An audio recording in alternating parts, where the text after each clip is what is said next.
Okay, so enough of that heavy topic. Let's talk about essay brainstorming. Many of you will go through essay writing.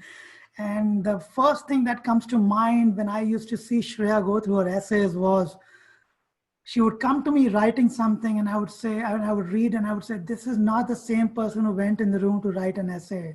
She would come out writing something so formal. Her English used to be so pretty and manicured and clean, but the soul used to be missing in her content. And I would say, what the hell did you just write? I mean, this is not my kid. This is not what you are. I mean, she wouldn't try to bullshit anything, but it used to be such formal content, and it just reeked of boredom.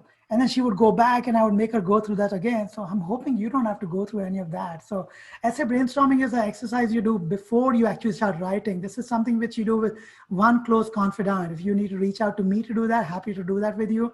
Try not to do it with family. Do it with your counselor, your whoever you pay those hundreds and thousands of dollars to get you to college. Make sure they do this exercise. Many of them don't even think this is needed. I think it's idiotic. They need to go through a whole brainstorming process with you. What I really want to see is these three things. What are you like? I mean, this is your one opportunity, guys, to show an empathetic, a vulnerable, a visionary side of you to the colleges. Do not waste it just trying to write your resume all over again. Do not use it just to write what a prima donna you were in life. Tell me something I can't see in your transcripts or in your resume. You got to put something in there which is not about, oh, I did some social work over here and I got this aha moment. I mean, I can see that in your transcripts, okay? Stimulate my thinking. Think of me as the admissions officer reading, 20, 30 applications a day. I am bored. At 4 in the evening, if I have to read Shreya's passive, writing and, manicured English, which is reeking of just being formal, I'm going to throw it into the garbage bin, okay? And you don't want to be in the garbage bin because these are important schools to you. So tell me something new. I'm bored. Okay, I'm the application reader here.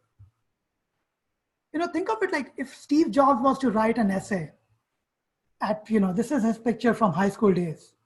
What would people walk away when somebody read his essays? They would truly say these things about him right there. Because this guy would write, the way he would think about calligraphy and things about where he wants to go in life is real. People should see, and all of us have a Steve Jobs in us, okay? It's there. You just need to find it. It's just we ourselves self-deprecate ourselves to make us feel messed up, and this ecosystem around us, including social media, makes us go down. But really all this exists in us. We are inspiring. We are amazing people. I talk to kids who show me their resume. They look so ordinary. But when I start talking for a whole hour and they start feeling like I believe in them, which I do, you can see the pearls coming out of them. So it's such amazing stuff talking to kids for some time. But this is what your essays have to show ultimately. These are some things you want to avoid, okay? When you start writing your essay, it should not be a copy of your resume. Your resume is there for a reason to say what you did and what you did not. Essay is to show a side of you which nobody even knew. Even your parents don't need to know that side of you. I was talking to this one kid just a couple of days back, and at the end of it, like his mom was sitting on the side listening to the whole thing, which is okay with me, but I was talking one-on-one to this kid. And she comes on the line at the end of it. It was a 2-hour session. She goes, I did not know all this about my kid. So much. Thank you so much. I learned so much about my kid today because the kid was talking directly to me, right? We were just in this zone. We were just for 2 hours. I was taking notes, which he could see on a Zoom session.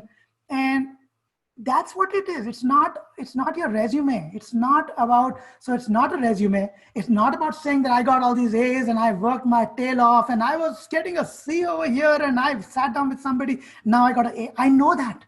I see that in your transcript. You did it. You don't need to waste your time showing me that. Okay, the mission trip essay. I went to Timbuktu and I was sitting. Shreya used to write all that. We made this mistake ourselves. But we saw a few homeless people and it hit us like a brick that homelessness is a real problem. And then well, give me a break. You went through this mission trip for 1 week in your life. Maybe you went to Ecuador and did something.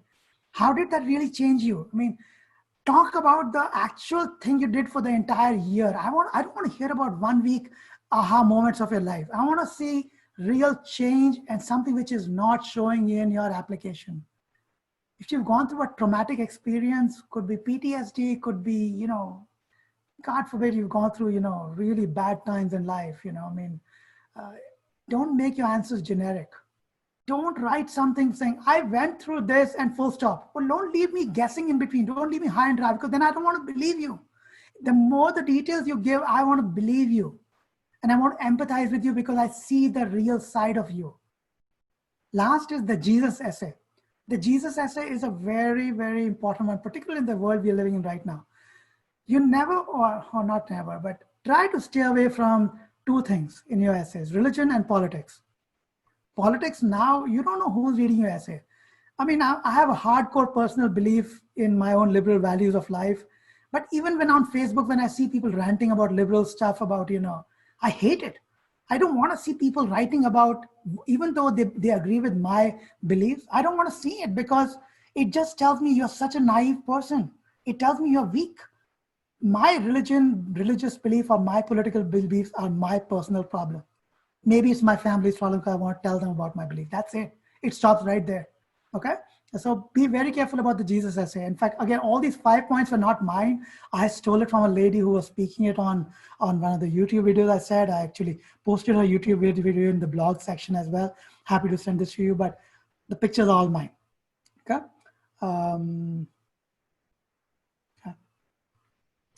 So when you start brainstorming, right, this is a relaxed session. You literally go through it. I actually have more than just these many. Think of it, I've called it brainstorming stories, not brainstorming essays. When I ask you a question like, what's your strongest personality trait? I don't want to hear things like honesty and tenacity and some cliche. Tell me stories. Entertain me with some stories. I hear kids giving me these answers saying, I'm honest. I'm very dedicated to my work. How does this? Give me a good story.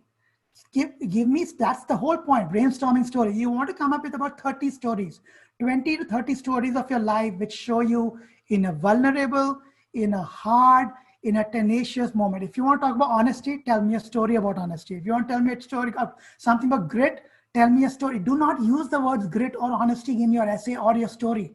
Let me assume, or let me infer that I am the reader. Okay? How did you develop this attribute? Tell me about that. What particular quality of you distinguishes you from everybody else? Why are you unique? Every kid who goes to mission, or there's a Fremont school, which most of you kids are right now from, is hardworking, honest, and everybody is doing all those things. What is so unique about you? Tell me that. That's what I want to hear. Okay. How do your friends characterize you? Don't say stuff like they'll call me funny and they'll call me honest.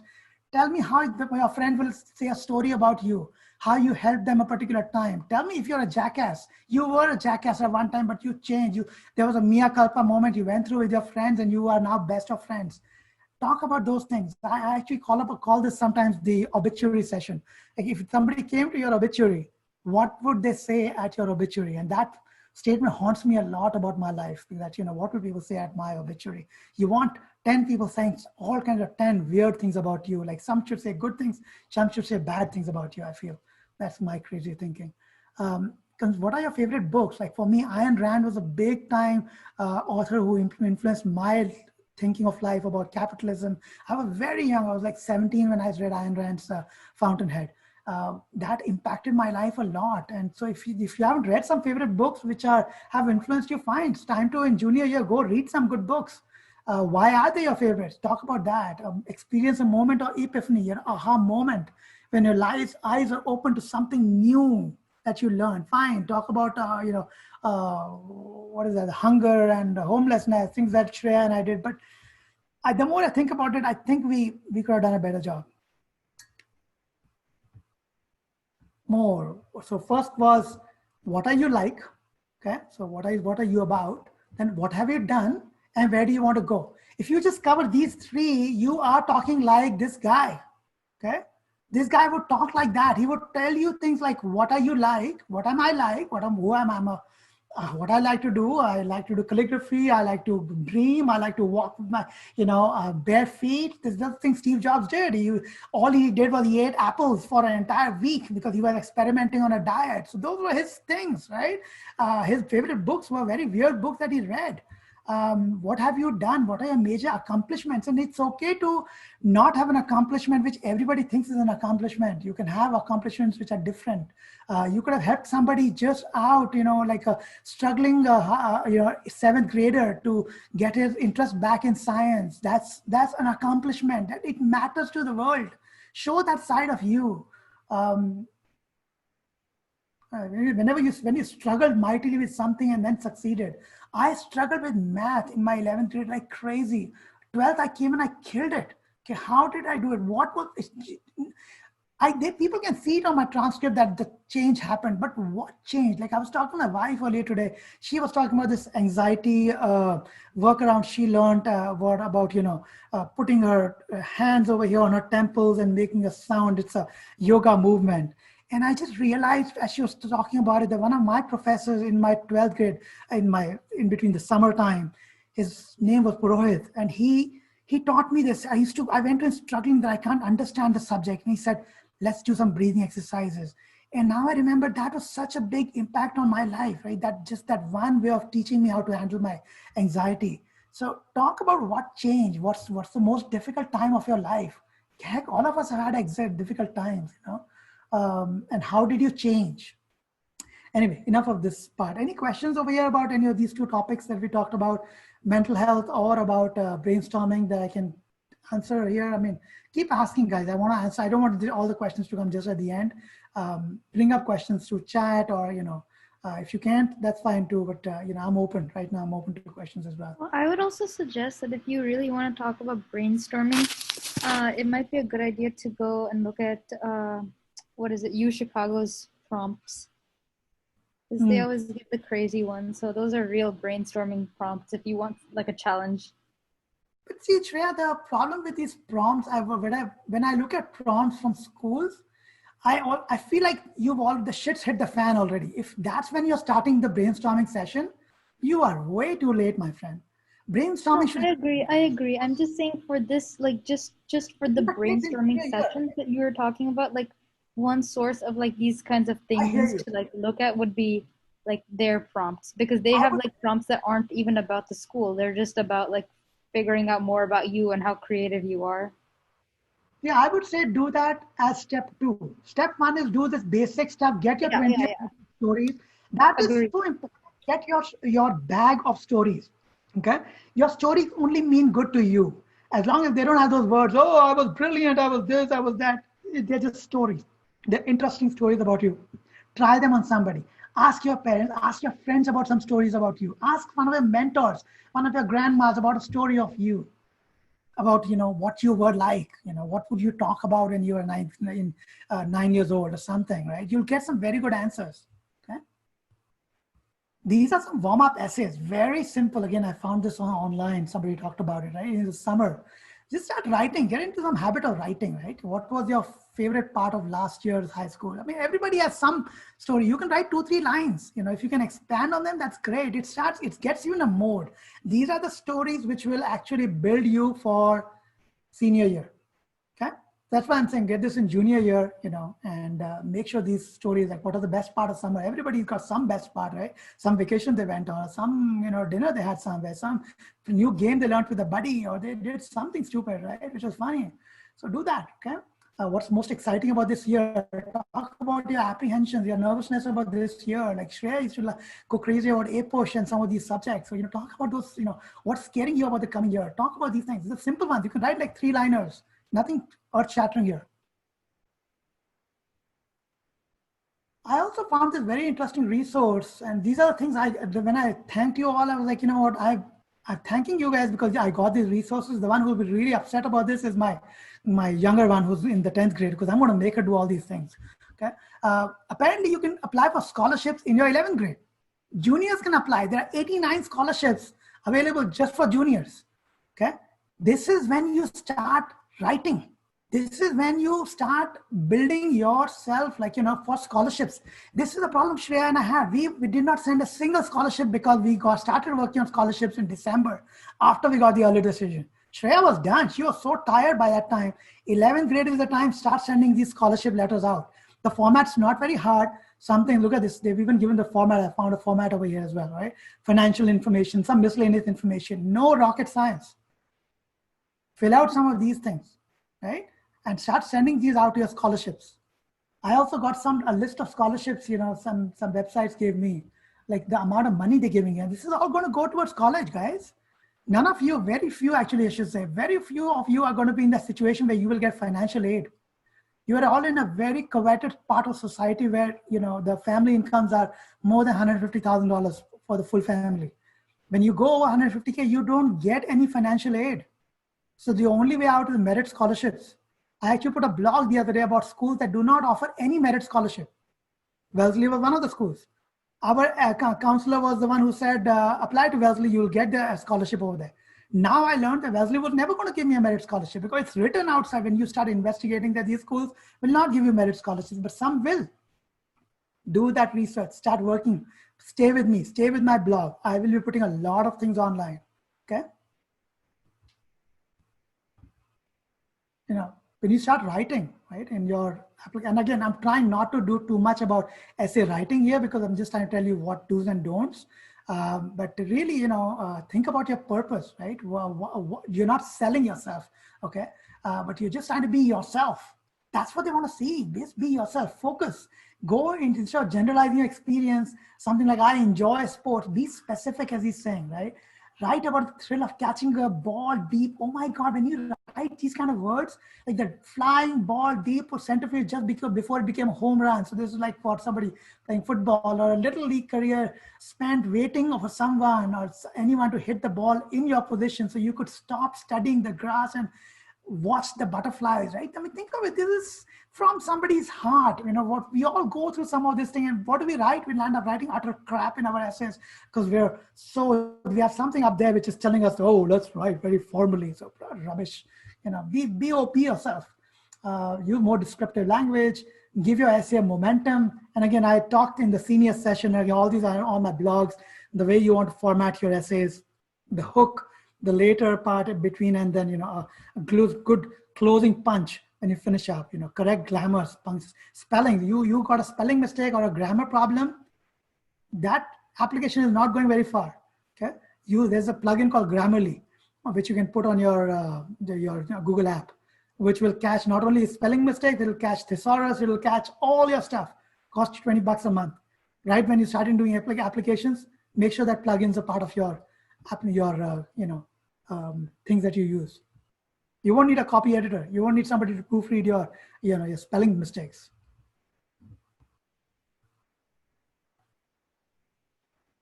This was Shreya's Wellesley essay. Why Wellesley? Remember, I told you guys about this thing when you're writing essays. I don't know which batch I was telling you. Maybe I was telling the seniors this thing, that what is very important is not your common app application. When Shreya was telling you, she had friends who were doing 9 versions of their common app, and and then they did only like one version of their why Wellesley or why school, and they landed up making a mistake or wrote something very basic what they found on the website. That application is not going anywhere because you didn't do the work to impress the school what they liked about their school. Okay. But look at Shreya's application, right? This is her why Wellesley essay. She always somehow this is where I think I didn't guide her well. Every one of her applications were with her waking up with some idiotic nightmare or something, right? She wakes up to a cold sky, whatever she wrote over here, but it does get a decent punch. It's a hook. You're getting into a story mode. You're talking about, she talks about literacy problems in Nepal and things that she read about. What distinguishes a Wellesley woman for everybody else. I contemplated this question, blah, blah, blah. Women are taught to be scientists. Really, going into things she read about these professors and stuff, reaching out to a particular professor at the college. She's written that. So think of this, right? Professor Nick Doe was reached to by her. Nick Doe's name has come out over here. The application is going, definitely a CC of this application is going to Nick Doe saying, hey, Shreya has applied to this school. Did you ever speak to her? Okay. Nick Doe is going to give a recommendation right there. Yeah, I spoke to her for a couple of minutes or 10 minutes, and these are some notes I made over there. Okay. She talks about her Nepal story. She talks about this lady, Rocio Ortega, who was actually one of the alumni of Wellesley.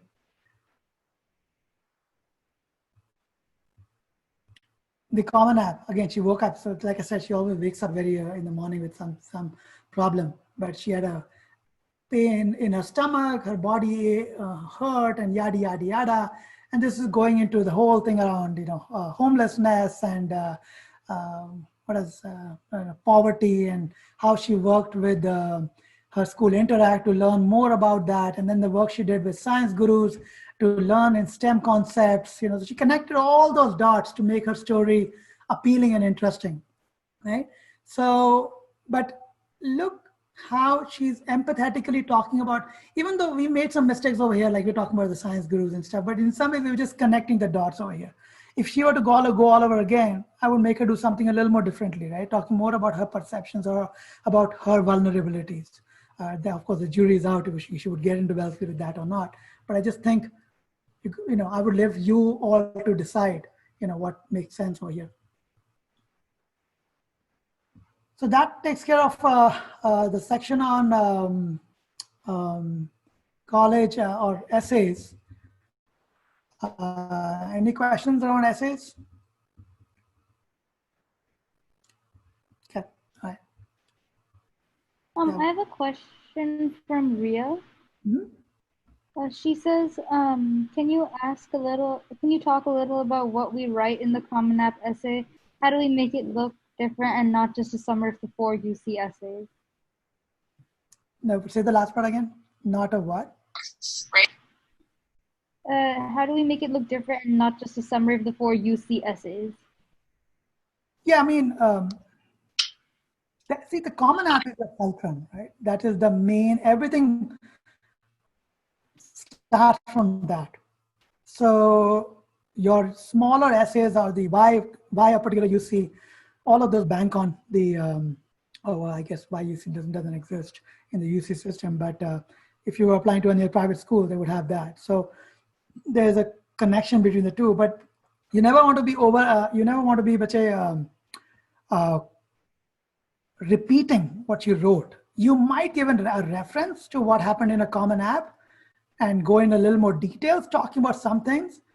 But sometimes it makes sense to look at the order of the app. So if you look at the UC app, you'll see in the order they're looking at it. They'll probably ask for transcript first, resume next, the small short essays, or first they'll ask for Common App. But sometimes the Common App is that's a home run. That's when you can. Shreya, am I on the right talk? Oh, you are. And someone else is asking, is a medical condition an okay topic to touch in your essays? I think it depends on the medical condition. Do you remember what they had told us at Barnard? So if you have a 504 condition or something, we were actually told by somebody in admissions not to talk about it. Even though the jury is out, people talk about that, hey, you should talk about your your disabilities or whatever it is, and go into details about it. I mean, think of it logically, right? Half the kids in college are depressed. They're on some kind of medication because college is a very high stress environment. I mean, colleges are a good place, but they're not there to mother you. And if you're telling them there's a problem beforehand, some schools are definitely going to take it as a negative. Some schools might not. So I'd say stay away from it. Talk to me later. Reach out to me later. One thing on that note was just that I remember they said that if it's something like, let's say you were a really good student at math and then you got hit by a car and so you got like a lower grade in your math class because of that, you can definitely talk about that because that is definitely like something that caused an issue for you. So that works, something like that. But I would put all that, Shreya, in the, where they have that thing. Is there anything I missed about your application that you want to justify? Yeah, the additional information section. Yeah. Because don't use it as one of your Common App sticks, okay? Because then that reeks of laziness, honestly. Mm-hmm. And I'm just being blunt about it, okay? I mean, it's okay to say, hey, what you saw over there, I just want to give you a clarification. This happened over here because of this reason and here's how I fixed it. Don't bank on those things, man. And that's my point. Just do this brainstorming exercise, and I'm happy to do it with you guys. This is something which I just love doing, and I just find so much thrill in doing it. I did not do this with Shreya. and I feel bad about it. I think her essays could have become like 5 times better, honestly, had we done that. We did it differently. We just didn't know enough at that time. So happy to help any of you guys. Anything else coming on chat? No, they're just messaging me privately. With I just got a couple, so that was it. Okay, all right.